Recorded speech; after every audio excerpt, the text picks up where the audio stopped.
কারাগারের ছাদ ফুটো করে পালিয়েও রক্ষা পেলেন না বরগুনার মৃত্যুদণ্ডপ্রাপ্ত 4 আসামি। ভোরে শহরের চেলোপাড়া চাষী বাজার থেকে তাদের গ্রেপ্তার করা হয়। আটকের পর প্রাথমিক জিজ্ঞাসাবাদ শেষে তাদেরকে ডিবি অফিসে নিয়ে আসা হয়েছে। এই ঘটনায় 6 সদস্যের তদন্ত কমিটি গঠন করেছে জেলা প্রশাসন। এর আগে মঙ্গলবার মধ্যরাতে কারাগারের কন্ডেম সেল থেকে পালিয়ে যায় আসামিরা। বরগুনা প্রতিনিধি জিএম সজলের তথ্যছবিতে বিস্তারিত জানাচ্ছেন মৌসুমী রহমান। মঙ্গলবার গভীর রাতে বগুড়া জেলা কারাগার থেকে পালিয়ে যায় 4 জন মৃত্যুদণ্ড সাজাপ্রাপ্ত আসামি। খবর পাওয়া মাত্রই সদর থানা ও ফাঁড়ির পুলিশ শহরের বিভিন্ন স্থানে একাধিক অভিযান চালায়। এক পর্যায়ে ভোরে চেলোপাড়ায় করতোয়া নদীর পাড়ে চাষী বাজার থেকে 4 আসামিকে আটক করতে সক্ষম হয় পুলিশ।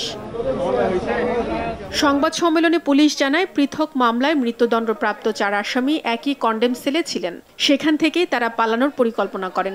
এরপর কৌশলে কারাগারের ছাদ ফুটো করে সেলের বাইরে বের হন। আগে থেকে বানানো বিছানার চাদরের দড়ি দিয়ে কারাগারের বিল্ডিং থেকে নিচে নামেন। এরপর কারাগারের পূর্ব পাশে করতোয়া নদীর ব্রিজের নিচ দিয়ে ওই 4 জন পালিয়ে যান। জেলখানার সাথে একটি ব্রিজ আছে।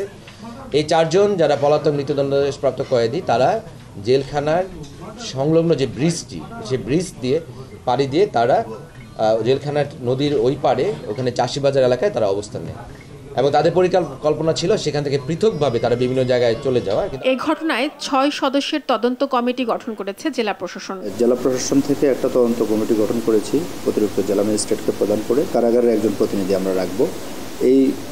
তাদেরকে আমরা নির্দেশনা দিয়েছি যে আসলে কিভাবে ছাদ ফোটা হলো এবং নিরাপত্তার কোনো কোথাও ঘাটতি ছিল কিনা, বা কারাগারের যে অভ্যন্তরীণ নিরাপত্তা সেখানে কোনো ঘাটতি ছিল কিনা। এদিকে এই ঘটনার পর কারাগার পরিদর্শন করেছেন অতিরিক্ত কারা মহাপরিদর্শক। কারাগারের নিরাপত্তা দুর্বল কিনা সাংবাদিকদের এমন প্রশ্নের জবাবে তিনি জানান, বিষয়টি তদন্ত করা হবে। পুরাতন দিনের যে ছাদগুলো ওখানে রড থাকে না, তো ওইটার একটা অংশ ওরা ছিদ্র করে ওরা বেরোতে সক্ষম হয়, তা আমরা দেখছি এবং এটা প্রপারলি তদন্ত করা হবে।